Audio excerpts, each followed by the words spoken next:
弄点，顾着给路不一点，顾啥开了顾路线，开渠道，顾啥还得各种找，头顾贴。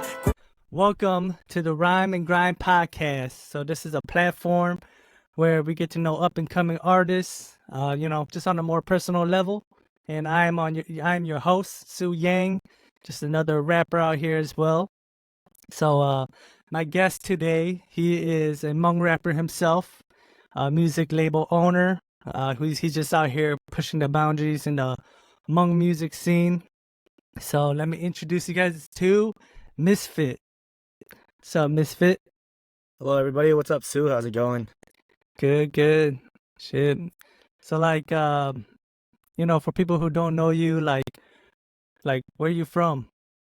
Yeah, Midwest. I'm from Eau Claire, Wisconsin. Happy to represent Wisconsin in the Midwest. Born and raised here, so I've been here my whole life. Oh, yeah. Dope, man. Dope. So, what got you, started into music? I've always been into music. I've always liked music at a younger age. Just didn't really know how to get into it. Playing instruments, guitar, piano, kind of dabbling in those a little bit.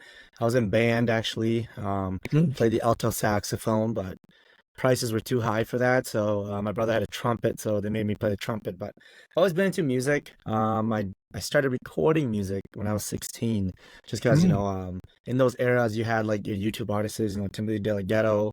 Yeah. You have their, King in Disguise, KID group, so been following those. And then, of course, you have your big star rappers, Eminem, so they're all popping off. So, I just loved music at that time and wanted to dabble in it. So I started dabbling in it when I was 16. But I think at that time, there was really no one in Eau Claire doing music, Yeah. which is unfortunate. So I kind of gave up. I was kind of like, oh man, I'll never amount to anything, or I'll never be able to do anything. So kind of gave up for a little bit, but decided I love it too much to just let it go and decided to come back. Okay, that's cool. What made you decide to come back? Like I said, I listen to music. Every time I'm doing something, I always want to create music. You know what I mean? Because creating music is fun. Writing lyrics, writing stories. So I just went, you know what? I'm just gonna share my music with the world. If people like it, people like it. If people don't, people don't. I don't care, because I'm writing music for myself, Yeah. not for anybody else. So Yeah. that's why I decided to write music and come back. Yeah. Because I know you mentioned in Eau Claire there wasn't much musicians at that time. What kind of challenges did you face? Yeah, as starting up in Eau Claire, it's just finding people to talk to that can help. And it's so hard when you have no one. So figuring out software, figuring out equipment. I honestly started recording music with those call center headphones. I didn't even have a proper headphone, so I had those call center headphones. I had an old school laptop, like a Sony laptop, and I was using Audacity at that time because I was Googling, and it's like, oh yeah, this is a free software. So downloaded Audacity, had some One Life, One Love remix. So hop on that, had that mic in my mouth, and just tried it out. So that's kind of the challenge, is just figuring things out yourself. And of course, when you're in high school, you don't have that kind of funding, you know what I mean, to buy the equipment and to figure things out. So that's the hardest part. Yeah. The music is it can get pretty expensive if it's just all you don't really have connections or anything. Yeah, I had to definitely. use Audacity too when I first started. It's always good, those free softwares are awesome, because you get a little taste of what it could do, and then once you slowly progress, then it gets better. Yeah. I mean, what do you use now? I use your FL DAW? Studio. FL? Oh, okay. Yep. Nice. Just curious, what mic do you usually use? I have my WA-47 that my buddies bought me. It's a more expensive mic on the high end. I got that for a birthday gift from my group of friends, so I've been using that for the last couple of years now. Oh yeah. Damn. Yep. Okay. Yeah. It's fun. It's fun. Yeah, it is. I guess because I know you're listening to Eminem, and I know you're listening to KID. Who are some of your other inspirations? Yeah, Logic is a little bit newer. Well, he's older now, but couple years back, a while back, Logic, Jeezy, and even the old school. Like it's not even just rappers, Like I listen to everything from my music love is country all the way to metal. If it goes to, like if it sounds good, I like it. If it's something that I can vibe to, I vibe with it. So you can even go back to the older music, or like even Celine Dion in them, the first, what was the first trance type song I listened to was Every Time We Touch, like Oh yeah. those type of songs. Like I even remixed. I had a remix in Audacity where I actually put two songs together, almost like a DJ. I was almost DJing, so it was fun. So yeah, my inspirations come from a vast variety of music. Not just even American music. You can even fall into Korean, Chinese, Thai music. Like I just vibe with music in general as a whole. Yeah. Yeah. Yeah. I think most musicians, they usually don't stick to one genre. They usually listen to like a bunch of other genres. Yeah, that's always good. I feel like if you're only stuck on one genre, like you're stuck, I feel like if you like multi-genre and you like to listen to it, it helps you grow as an artist too. Yeah, yeah. So I know you recently you started a label called BHK, right? Or 35K. BHK, yeah, 35K. Yeah. Cool. How'd you what made you want to start a label? Yeah, so I'm getting old, so I kind of want to get be in the backseat or be in the shadows of music. And I also understand the hardship of solo artists, trying to do everything by yourself. You got to find a producer who either A, makes the instrumentals for you, or B, you find instrumentals like, on YouTube platform, BeatStars, wherever those places are. It takes a lot of work and effort just to find an instrumental that matches what you want to write. And then, of course, you have to work your regular 9-to-5 jobs. I'm going to be honest, most artists, they have a 9-to-5 job, because you don't make money until you reach a certain point. And even if you reach a certain point, you're not going to be making millions, you know what I mean? Like they say in Hollywood that would you make it that quick. So the struggle of a solo artist is all that. And then you also have to put in recording time, writing time, and all that in between. And if you don't have the computer, you don't have the equipment, you're going to have to figure out who does that locally, or where you can drive to get that done, or where you can send that to.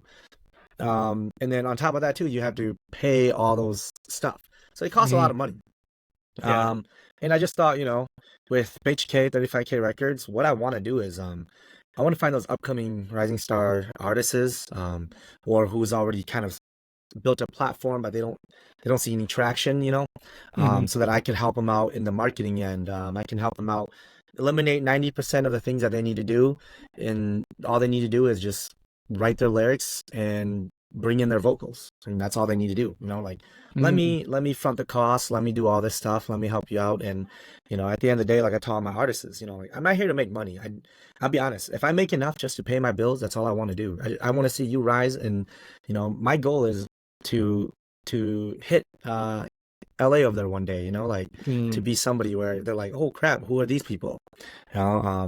Be 80. I think my what I tell people is I want to be 88 Rising and bigger. 88 Rising is huge, but I even want to be bigger than that. You know what I mean? Yeah. Because I just don't want Asian artists. I want us to be a multicultural platform. Oh, okay. So you're reaching out to like outside the Hmong culture too, or Definitely, like yep. for other artists. Oh, okay. Heck yeah, yep. So we're not just strictly Nice. Hmong. We want to be anything. It'd be awesome to get a Hispanic speaking artist, on the background, so we can dive into that type of stuff. And it's not just rap or singing. If you're a country person, I want to listen to that. If you're a band and you sound good and you need somebody to help you out, I want to be that person. So that's kind of what I do. And then eventually with 35K, I want to be able to hold festivals. Like 88 Rising had Heads in the Clouds, and they brought all these artists on and gave them a chance to perform in the same platform as their artists. So that's kind of the end game, kind of what I want to be on at the end. But we'll start small and do small festivals or small events first. But Oh yeah. that's where we're headed to. Okay. Yeah, because I do see you guys have been working pretty hard. Because I know I know you guys hit. You guys been getting a lot of good traction. You guys actually hit like 1 million views or close to 1 million views for a few other videos. So like, cause what's the song with Donna? Sorry, I can't. I would say the name, yeah, but I it's can't. yeah, Hmong. it's Txawm Lawv Phem. Yeah, Txawm Lawv Phem. Oh That song, yeah. yeah. That song hit. Yeah, we hit 1 million on the audio, and we're close to 1 million on the music video as well too. Oh yeah. Damn. Okay. So how did Yeah. that song come about? Yeah, that song was all Donna.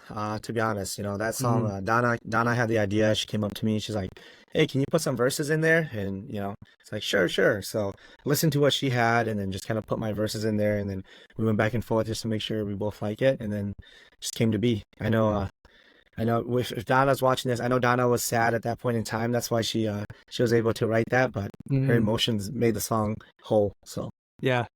Yeah. It's usually the best songs are the ones where you actually like going through something. It's very authentic, yeah. Yeah. Speaking of that song, I know I have some friends who keeps telling me like, "Dude, Charlie, you need to make a explanation video of your lyrics." I feel like some people don't understand it. I'm like, well, if you don't, you don't. If you do, you do. But for anybody watching that doesn't get the lyrics, the beginning, verse 1, I don't know if you know this too, but verse 1 at the beginning is like, and a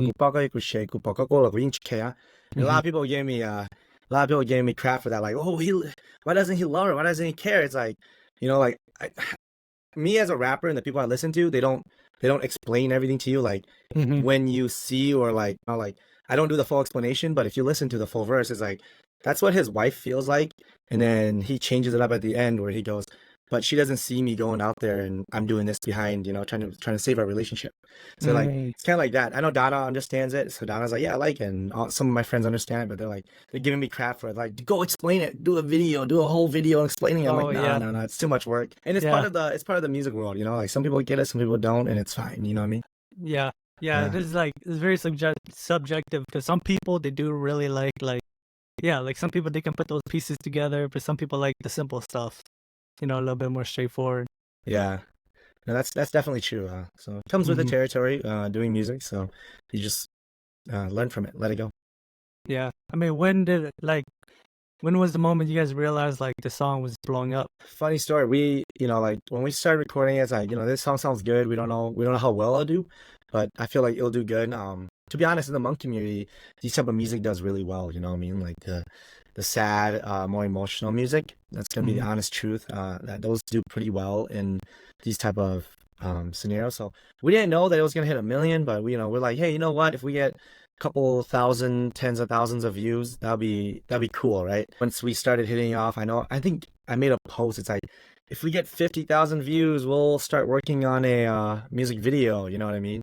And then all of a sudden, we hit 50, 100, 200. And we're like, oh shit, it's picking up. That's awesome. You know what I mean? Dang. So yeah. How long did it take from when you guys released it to hit 1 million? I think exactly a year, or maybe a little bit less than a year. Oh damn. So, okay. Yeah, so it's not bad. People are still listening throughout the year, which is awesome. And anybody who's listening, thanks to them for making it happen. So yeah. Well, congrats to you and Donna. That's it's a big milestone. Thank you, brother. Yeah. Thank you. I mean, for your kind of going back to B2K, how many artists are you like signed under you right now? I have 4. Right now. I know that this year is coming. A lot of the contracts are ending. So some artists are staying. Some artists want to go try do new things and different adventures. So I do know that this upcoming year, I'm reaching out to a couple different artists, trying to get a different vibe into our group a little bit. You know what I mean? More, like I told you, like my goal is to be more diverse, not just Hmong artists. So I'm hoping that this upcoming year in 2025, I have a lot planned, but I'm hoping everything goes as well as I planned, and I hope that we can add some awesome artists to the lineup and bring it to everybody. I know one of the big plans is we want to show people that artists are humans too. So instead of just music releases, we want to vlog. We want to share what our artists is like doing in their free time with their fans. You know what I mean? So yeah, because I wanted to ask you about that too. Like, what are some of your marketing strategies? Because I know that's like a big thing that maybe a lot of artists struggle with. Like, what are some things you saw do good, and some things you see that weren't so good? Yeah, one of the biggest thing as I tell my artists is I can help them market as much as I can, but they also need to help themselves too. Like Mhm. I can do for them. They need to put themselves out there for their fans too. You know what I mean? Like it may seem like you don't have a lot of fans, but you do in places you'll never think, right? Mhm. So uh, I want them to be, as I tell my artists, you know what? Do things that if imagine you're working at a maybe McDonald's, right? Just put McDonald's. Imagine you're working at McDonald's, right?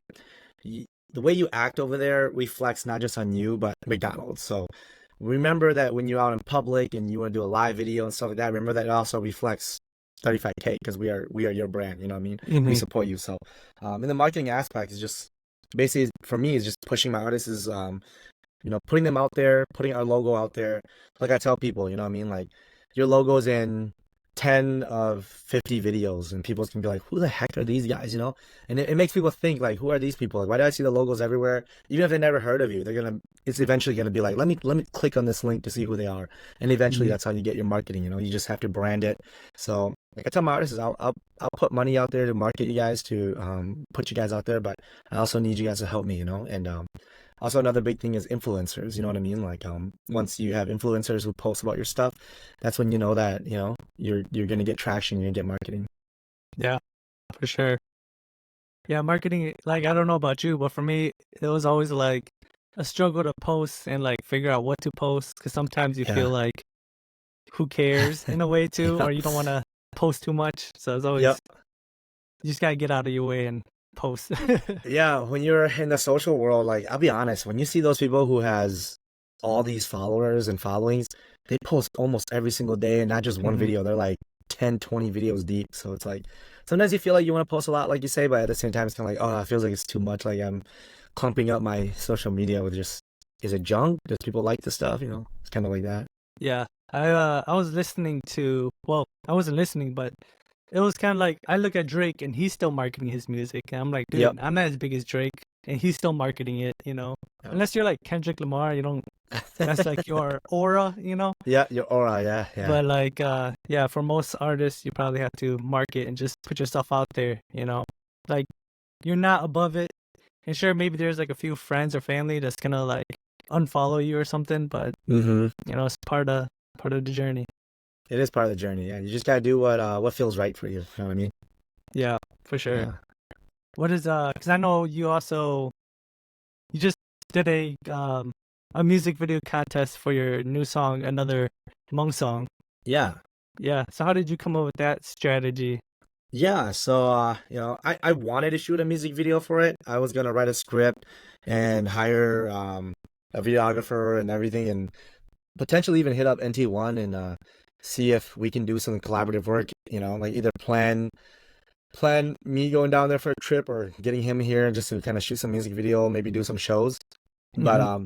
I was thinking to myself too, and I was like, I could do that, or I could, I want to, I'm very big on helping out our own Hmong community as well too, and not just our Hmong Hmm. community, but any uprising, anything. So I thought to myself, I thought, what'd be cool is let's do a contest, and I know this can be the first one. I know traction may be slow because is this person really gonna pay us this much money? Like, there's Hmm. no contract binding him, like what if we give this to him and then no video, like we don't get paid, like I'm pretty sure a lot of people thought that, but it's like, you know what? I know myself, and I hope that there's people who puts the trust in me, right? Hmm. And does it. So I'm really happy we got a lot of entries. But yeah, the thought behind that was let me get these upcoming or these videographers who's trying to get out there but hasn't picked up traction as well too, right? Hmm. It's a huge marketing thing, you know what I mean? And then I get to put that on my social platform to kind of help them out a little bit. You get the public voting, so then now you get people sharing their things and people get to see, oh wow, these are my friends who are doing this type of video, or oh wow, I never knew you did this, so Oh it kind yeah. of it puts that look in perspective into these upcoming videographers, which I just went, let's help them out, and I know that one of them was the winner actually reached out to me. They're like, yeah, we're gonna use the money to actually buy better videography softwares and Mm. equipment. I'm like, oh, that's awesome. I hope you're able to. So that's the whole point of it. I just wanted to showcase these upcoming talents, and hopefully, donate that money to them and they do something good. And in the future, I'm hoping I can do more of these stuff just so that it's fun, like the whole point of it is for them to have fun. And it looked like a lot of them had fun making it. Hmm. So it hit the goal. Yeah, for sure. It was it was a fun contest, and it was fun just watching the entries too. Yeah, definitely. For Yeah, I sure. like the entries. Yeah, like all of them came in. They were all unique. Uh, My not like I wouldn't say like my favorite, but the most unique one I liked was the two guns. The love story between the two guns. I don't know oh, if you saw that one, oh no, I but didn't see. it I was have just to like check it out. two guns. Like they wore like a gun helmet, and it was just like people looking at them, but they don't care because they have each other, and they're just together doing Like, whatever they love dang, doing. I yeah. was like, hey, that's cool. That's interesting. You know, yeah. Mhm. Yeah, I have to check that one out. So another Hmong song, right? Oh, and Yep. who's the other artist for people who don't NT1. know? He's from Vietnam. Yeah. Oh yeah, okay. Yeah. Dang. So how's it like collabing with like overseas? It's fun, cause they have a different vibe and they grew up listening to, of course, you have the internet nowadays, right? And everybody can listen to Drake and everything, but over there they have their own different music and their own artists that they listen to and they vibe with and they have their own style of flow and everything.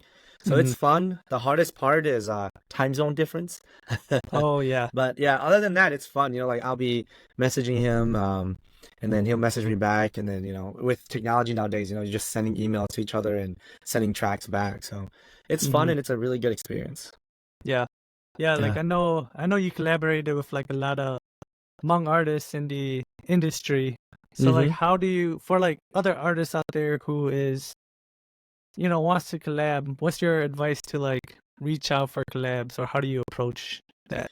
Yeah. Number one is reach out. Like don't don't feel like you're not good enough. Like I haven't reached anyone that was very rude to me yet and was like, "Oh, we don't know who you are. We don't want to work with you." In the Mhm. Hmong community, everybody's been pretty nice and pretty humble. And like if you're an upcoming artist and you want to write a song, reach out. Like the first thing you want to do, like I'll be honest, if you're an upcoming artist, you probably don't have thousands of dollars to throw on a feature, right? Because you're just starting. Don't be scared to let them know that too. Being upfront and honest is always key to everything. Like, hey, Mhm. like for example, like if I get an email like this, I'll take a look at it. Like, yo, hey, what's up, Misfit? My name is blah blah blah, and I'm working on a music project. I was wondering if you would like to collab, right? I'll Yeah. be like, yeah, send it over. I'll see if it's I'm gonna be honest too. Like, I'm gonna see if it's some type of song that I can make it sound good for you, right? I don't want you to send me a song and then like I can't match your energy and your vibe, and it's just I just can't get there. But if I can, then I want to do it with you. Yeah. And I personally I like the challenge of writing to things that don't fit me because it makes me think outside the box. Yeah. But I know that I've reached out to some artists and like yeah, like I would love to do the song, but it's just not my type of song. And if they say that to you, don't take that as a negative thing. Just take that as a you know what. I'll write more and maybe I'll get a song that matches their vibe, you know what I mean? Because Mhm. sometimes it's just that's just the truth and they maybe don't want to waste your time and money and send you something back that doesn't sound good. So rule number one is reach out, rule number two is be humble, and rule number three is just be straight front and honest, like hey, I'm new, can we work together? And if they reach back and they're like, yeah, this is the price, just be like, all right, Mhm. I may or may not have that yet, but I'll let you know, you know what I mean? So but Mhm. of course you always have to remember and always have to respect that too, like if someone charges a price, it's time and energy that they're using, and with time and energy you don't get back, you know what I mean? So Yeah, for yeah. sure. Yeah, because I know yeah, I was talking to another artist and like me and him were talking about you and we're like, dang, like Misfit, he's well for one thing, you've been putting in a lot of work, so that's always like big thing Thank to you, see. thank you. And Yeah. we're like, damn, you're like very versatile. Like you can do a lot of different sounds and different styles, which is Hmm. like really good and really cool. Like how did you develop your style? Like what's Yeah. your Yeah, both yeah. there. So like I told you, I love listening to different type of music. So um I know a lot of people's like, oh, he's a rapper, or he's a singer, and I always tell them like, yeah, I can't really sing, but I try for fun, you know what I mean? Mhm. Whatever sounds good. But yeah, the style that I kind of develop is just more or less, I just keep trying different things, different instrumentals, different flows, different. I don't want to write just all rap songs because I want, what if I meet a singer that wants to sing and I don't have a singer's voice, but if I can sing decent enough and learn harmonization, maybe I can do a little bit of that and rap sing or something, like little by little, just kind of do that style. Choppy flows. Oh, let me do that because like I don't want to sound the same in all my tracks, you know what I mean? Like Mhm. I want to switch it up here and there once in a while. So, um, I just kind of thought like that. So that's why I try a lot of different things. A lot of a lot of deleted projects or deleted verses just because you were just messing around. You know what I mean? Like that's Yeah. the only way you can progress is just mess around and try different things and see if you like it or not. And if you like it, you like it. If you don't, you don't. Like don't worry about other people liking it. So that's how I came to it. Just kind of the style and the way I do things. Mm-hmm. Like, like how do you usually I mean, if you don't want to tell, you don't have to. But Yeah. what's usually like your process to write a song? Like, just curious. I'm very weird. So there could be days where I just sit at my computer and if I have a really if I had an instrumental that I want to work with, I just put on headphones and I just loop that and I just sit here, close my eyes and see what I feel, see what I vibe. Mm-hmm. That's one way I do it. Another way is I'll be honest with you, dude. I barely sleep. Like my mind is always rolling. So I mean if I talk to a doctor, they'll probably say I have insomnia and I need help, but I'll be like sleeping and I'll wake up in the middle of the night and I'll be like, holy crap, I have a melody or like a verse or something that sounds cool. I grab my phone and I'll note down what I came up with in the middle of the night waking up. And then I'll just come back, look at that and kind of decipher and see what I want to write about. Other things I do is I really like writing the hook first, just because the hook gives you kind of the vibe of the song most of the time. The hook is kind of like your anthem for the song. The verse is just explaining what it's about, right? So I like writing the hook. Other times it depends on if I'm in my mood or something. Let's say I get in an argument with somebody and I'm so heated and I'm just like, you know what? They always yell at me for this and it's not even my fault. And then, I make up songs, so or I'm sad or I'm depressed or something. So that's kind of like my style or the way I get into writing music. Oh yeah. Yeah. That's cool. That's cool. So you Yeah. usually well, I guess in general, do you usually listen to the instrumental first? Nah, not all the Or time. Sometimes I'll okay. write first and then I'll find something or I'll find a producer to make something to match my vibe. Okay. But yeah, most of the time I'm writing first because the ideas come to me and then kind of the melody comes into my head of what I want it to kind of flow and sound like. And then Mhm. I'm looking for something that matches that. If I don't, then I reach out to a producer and be like, hey, can you create me something that sounds similar to this and piece it together and create. Yeah. So how do you find these producers? Very hard. Fortunately, one of my artists, DK, introduced me to a very cool local guy on Eau Claire called Eric. So Mhm. he's a very good producer and he's very quick. So I found him through Eric. But other than that, with other producers, it's just I'm always on the internet, always scouring, always on on social media. Like when I see releases and you're looking at those like producers or engineers or instrumental by and you see the name and I check them out and if they make things that kind of in my vibe I'll reach out and I'll be like, hey, can you create something like this, Mhm. because networking is number one, right, in the music industry, in any industry, to be honest. So I always want to meet new people, so basically producers, musicians, everything, I just keep an eye out. So Yeah, for sure. So sometimes do these producers do just you kind of give them an idea and they kind of create the beat from scratch, pretty much. yeah, I give them an idea or else I find something online that's similar to what I want.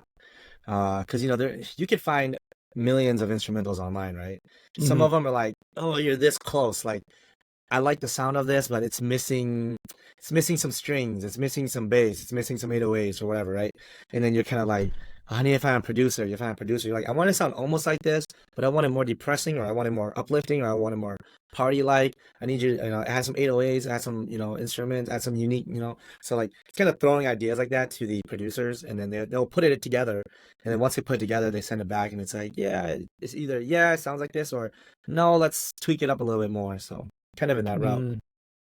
Have you ever thought about producing yourself? Have you messed Hell around with yeah, that? I have. I'm pretty sure every artist has thought of it because it's so expensive. You know what I mean? Mhm. Even if you find someone that you work with really well, you want to support them, but at the end of the day, you're spending a lot of money as well too, versus marketing and everything else. So I have thought about it. I'm pretty sure I could learn it, but all it takes is time. Yeah. And I'm gonna be honest with you, right now, I don't think I have the time to learn it with me focusing on the business, focusing on everything else. So I think I'll budget that into my cost for any projects that a Mm. producer is gonna have to get paid. So Okay. yeah, Yeah. So that kind of like Because I know like you're a family man too, and like you said, Yep. you're working. How do you like juggle being a family man, an artist, owning a label, yeah, all of that? Super hard. It's super hard and easy at the same time. I always say, business will always be business, family will always be family. So Mhm.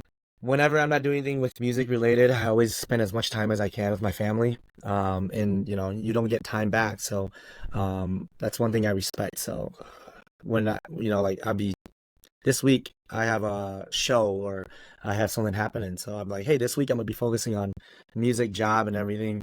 Um, Next week or next 2 weeks, I'll focus on family. We'll hang out, like it's kind of scheduling things with the family, and they're understandable and they understand Mhm. that I'm trying to build something. So, and it doesn't happen overnight. So, fortunate for me, and my family's very understanding and it helps out a lot. But yeah, juggling that it's pretty hard because sometimes I'll be Mhm.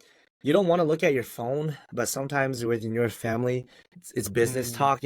I know I've had those where it's like, oh, you're always on your phone. I'm like, yeah, I know. I'm sorry. Let me just finish this business. Let me set up a meeting, or let me confirm a time, or let me just Mhm. sign this little contract that I'm getting in, or let me send this contract out. Stuff like that, where it's kind of like, like you don't want to put business and family time, but it's really hard when you're trying to make the schedule right with business as well too, and people work on different time frame and schedules. So.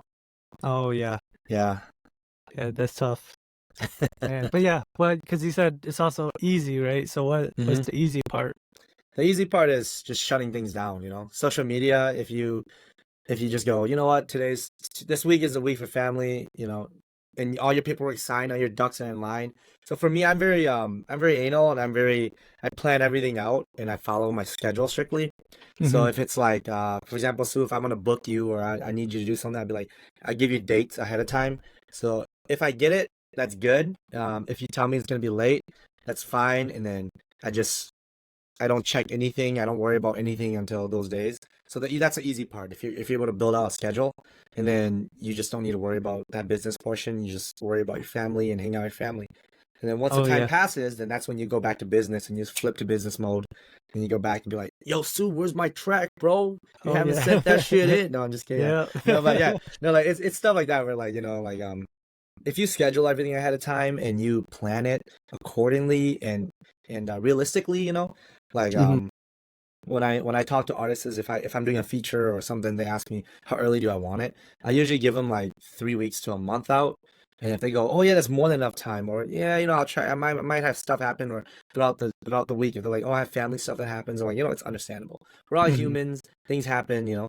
But yeah, I like to plan everything. Even with my artists, it's like, hey guys, I need your music releases on these dates. Like, can you guys get this to me? If you guys have any problems, let me know, and I'll help you sort it out. So.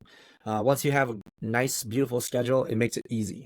The hard part are the unknowns, like when you're booking a venue and your venue and you like, that's the hard part. The venue, you're getting the stages, you're working with artists that are um, like you're going through a middleman, the manager, you know what I mean? And it's like a Mhm. relay of messages. Those are kind of the harder part that's uncontrollable. But when you're working directly with another direct artist or people those are a lot easier because you can set timelines. Oh yeah. So part of balance is just be organized, but Yeah. also, Time management, dude, that's huge. yeah, Like, it's a lot. It's a lot. But once you get the time management down, it actually falls into pieces. Tetris. yeah. Yeah, and Yeah. I like it how you give like realistic deadlines or timelines, Yep. where it's like, oh yeah, it kind of gives like a little cushion where you can get stuff done. Yeah. So And yeah, I I need like it that. tomorrow. And if deadlines are passed, I always nudge. Like I'll give a little nudge. I'll be like, hey, just checking in if you have any questions. If you need help or you need more time, just let me know. Even to my own artists, I'll be like, hey, just checking in. This track was due like 3 days ago. Are you having problems recording? If you have some, let me know and I'll help you. If you need to book a recording studio, let me know and I'll book it for you. So it's stuff like that. My thing, I know you just got to like, you've been putting artists on 101.9, the radio, right? So Yeah, how did that yeah, that come was fun. about? Yeah, actually, I have a good friend, Colin, Ryan. He actually runs that, Mhm.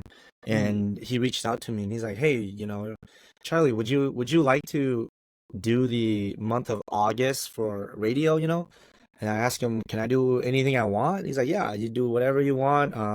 just don't keep it PG-13. Don't swear in there. You know, it's a Oh yeah. kid-friendly station. So I was like, yeah, definitely. I'll definitely love to do that. And the first thing that came to my mind was, you know what? I want to put my Hmong people on there. You know, I want to put Mhm. upcoming artists. I want to put known artists. You know, like I reached out to quite a lot of artists, and I got very good feedback backs. You know, like Mhm. I actually still have to record for week 4 this coming Thursday. So thanks for reminding me. Oh yeah. Yeah, but yeah, every week, yeah, I record a pre-record. It's pre-recorded, but I record Mhm. it and it's for every week. So I know Cullen, we've talked, and he really likes how I did it. So I'm hoping in the future I can bring more and share more of my Hmong people's music, and then not even just Hmong people anymore, like just upcoming artists' music. You know, I want to, like I Mhm. said, I want to diversify. 35K is about diversify, and I want to do that. So I'm hoping I can do that in the upcoming future. But yeah, Colin Ryan reached out to me. He's an awesome guy. He helped me get my first 35K event at the Plus when we had our first 35K show. Mhm. In 35K Presents Introductions. That was really fun, and I know I don't think they were expecting that many people, but it was a full house and it was fun. It was a good time. So after that, he reached out to me for the radio show, and I would never say no to be able to put my people on the radio. So I was like, hell yeah, put me Yeah. on. You know, like let me do my thing. So. Yeah. Seems like you're able to create a lot of these like opportunities for other artists. Like how important do you think it is to like help other artists? Very. Mhm. My ideology in our Hmong community, anybody can fight me on this, but there's no such thing as competition in our Hmong community. You know what I mean? Like, Mhm. if anybody sees somebody else's competition, you're an idiot because none of us has made it. You know, like to be honest, like yeah, you know, you have a great fan base. You have a lot of people that listen to you. You get a lot of million views on YouTube and stuff like that, but you have not won a platinum record label selling your songs. You have not sat in a chair to win a Grammy or be noticeable in a Grammy. Like Mhm. winning to me is we make it to Hollywood, you know, like you are winning somewhat when you get to that point, but when you get to that point, you know, I hope you are also helping your community in raising them, you know what I mean? Because if you look in Hollywood, I'm gonna be Yeah. honest, there's some rappers that shouldn't even be rappers, some singers that Yeah, shouldn't even be singers, but for why are they sure. up there? Because like let's say their homie made it, right? And their Mhm. homie just brought them on because I'm gonna be honest, some of the people Lil Wayne helped shouldn't even be on there, you know what I mean? And Oh it's yeah. because Lil Wayne knows them and Lil Wayne's the one that helped them get there. They're there, you know what I mean? So Mhm. like for us Hmong people, I think what we need to do is do that. So yeah, I truly believe it's really big in our community to help each other. So like, you know, if I make it and I'm getting millions of views on my videos at a steady pace, I want to help bring you guys if you are real serious about it and you want to showcase your talent, you know what I mean? It's kind of like that, you know. That's kind of my passion about Hmong music. Like we need to help each other. Like helping each other is number one. Yeah, for sure. Kind of like Sunisa when Mm-hmm. she blew up. Now like a lot of people know who Hmong people are, and they're like Yeah, checking out who are these definitely. Hmong people. Yeah. That's exactly it. It's like, you know, we are so unknown. Like, I Mhm. remember I had some friends who went to college and they asked me if I was Chinese, Korean, everything else. And I told them I'm Hmong. They're like, what the hell is that? And I'm like, Yeah. exactly. So let's make it. Let's introduce ourselves to the world slowly, you know? Yeah. Yeah, because I Yeah. know there was a topic that a lot of people are, well, people seem to be engaged about was like, how can, when will a Hmong person go mainstream? Like, what do you think we need to do to become mainstream? Number one is support. You know, I know in every culture or every ethnicity, there's always going to be hate. But I feel like our community has so much more hate than support. Number one is support. You support each other people will see that you're supporting yourself, and they'll support you. If you Mhm. start hating on each other, other people's gonna be like, dude, they hate on each other. Why the hell do we want to support them, right? Oh And yeah, it's that's just true. common sense, you know what I mean? So it's like number one is support. Yeah, you know, maybe you don't vibe with their music, maybe you don't like the way they do music, but it doesn't hurt you to stop being a hater, you know what I mean? Like you said, haters and haters are part of the group of people you get when you dive into social media stuff, right? You're always gonna Mhm. get haters, but if we could have more people who support than haters, you'll always make it. And we'll get there one day.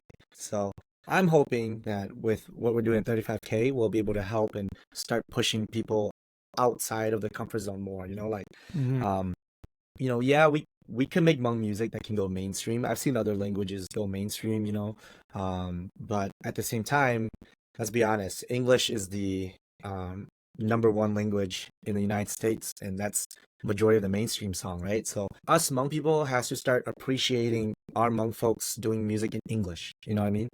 Like I see a lot of hate when a very talented individual sings in English.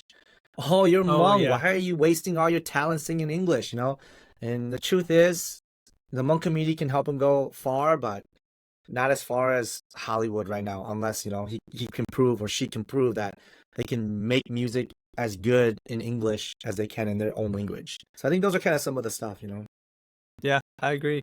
And I really agree with like giving back too, what you Yeah. mentioned there, because I kind of think of the opposite end, that like not saying that she needs to. Sorry, I need to fix my camera. Not saying that she needs to owe the Hmong people anything, but kind of like Brenda's song, she kind of just. I haven't seen her support. Maybe she did, maybe she didn't. Not saying she has to, Yeah. because I don't think I really care if she did. But then it's kind of like you don't really see her give back or anything, Yeah, So I don't know too. Like I don't follow her much, and I think I yeah, don't know if she's at our age, but I think I'm trying to remember. I think I was pretty young when she was starting in Hollywood, but yeah, I didn't even know yeah, she was Hmong, to be honest, until some of my friends told me. She's like, "Oh yeah, you're Hmong." I'm like, "Oh wow, I didn't know that." Like she looked, I don't think she looked Hmong to me at the time, but oh yeah, yeah, yeah, but I not didn't even really. know. So. Yeah, so it's like it's true, like that's part of it too. Like I don't know her story and stuff, so I don't want to judge her on it, but Mhm, it just like I said, no matter how much you dislike your roots, you are bound to it by blood, right? Like mhm, I could tell people I hate the Hmong people, but I'm Hmong at the end of the day, right? So if yeah, I hate my people, I'm hating myself in a way, you know what I mean?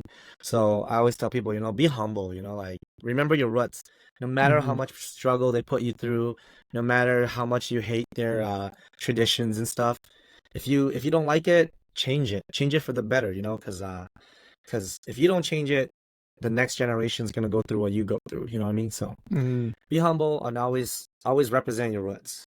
Yeah, that's Yeah. true.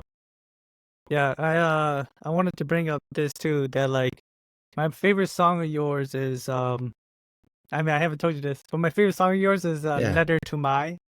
Oh yeah, yeah, yeah, Yeah, yeah, yeah. yeah, I, yeah, I yeah. think I don't know. For me, I really like those like personal songs, like vulnerable and Yes. stuff. And I Hmm. think like how'd you come up with that song? Yeah, yeah. What? I really like that one too. That one was one of my favorite projects. Yeah. It's just like I told you, with us Hmong people, our roots, you know what I mean? So, Mm, I'm a first generation Hmong. Yeah, I'm considered first generation Hmong. So, we went through all the struggle of what our parents want us to be, what our mm-hmm, parents say to us, like our parents were still they just came over, right? So their mindset was still, hey, you know what? You need to make money, you need to do this, you need to do that. If you don't, you're good for nothing, and all that stuff. So I just kind of, like those type of songs I write because you dig deep, right? mm-hmm, So I just wanted to write a song that reflected my feelings on how I felt about what my parents said to me as a kid growing up, what I feel about the people who said about me growing up that's not family, but they said all what they said, and then at the end of the day, I just want to remind myself to stay humble, and to also remind myself that I should and will never put my kids through the generational trauma that we have gone through. So mm-hmm. that's how that came through, and that's why I said it's a letter to myself to remind me that this is how I got to where I am and who I am because I went through all this and I survived. So Mm, kind of that thing. yeah, dude. I love that, dude. That's Yeah. respect. Thank you. Thank you. Yeah. Yeah. And I was like, uh, man, should I write this? Because like, I, I don't, I like emotional stuff like that, but it's different when you're putting your own life story out there. So oh it's yeah. kind of like, yeah, I don't know how I'm gonna do it, but let's do it. So I guess what's your advice for like dealing with negativity? yeah, again, negativity comes with the terrain that you're going into, comes with the, if you want to be a musician, if you want to be an influencer, anything social. If you want to Mm-hmm. run for president one day, you're going to get that negative, that hate, you know what I mean? So for me, when those negativity and those hate comes in, you just you have to have a really thick skin just to be able to shrug it off, like throughout all these, I hear things in between, and it's just like, I think, is it what Tom Holland said? If they have a problem with me, they can text me, and if they don't have my number, they don't know me well enough to have a problem with me.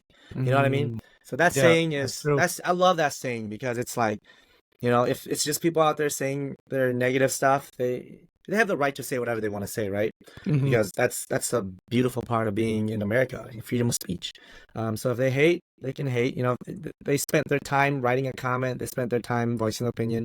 That appreciate their time, but have a thick skin and just walk away from it. Don't ever let it bring you down. You know what I mean? Hmm. Like I tell people, 1,000 people can hate what you do, but somewhere out there, there's 1,000 people that's gonna love what you do because there's over 1 billion people in this world. You know what I mean? Yeah, for sure. Yeah. Yeah, Yep. you're bound to, I mean, most of the time you're probably more people are like you more than hate you anyway. That's Yeah, just the definitely. And yeah. stay humble. Like don't be an Yeah. asshole. Rule number one of all. Don't be an asshole. If you're an asshole, no Hmm. one's gonna like you. Oh yeah, for sure. Yeah, no one likes an Yeah. asshole. So, Yeah, yeah. as long as you have like good intentions, I think you're on the right path, Yeah, you know. exactly. That's all it is. Yeah. Yeah.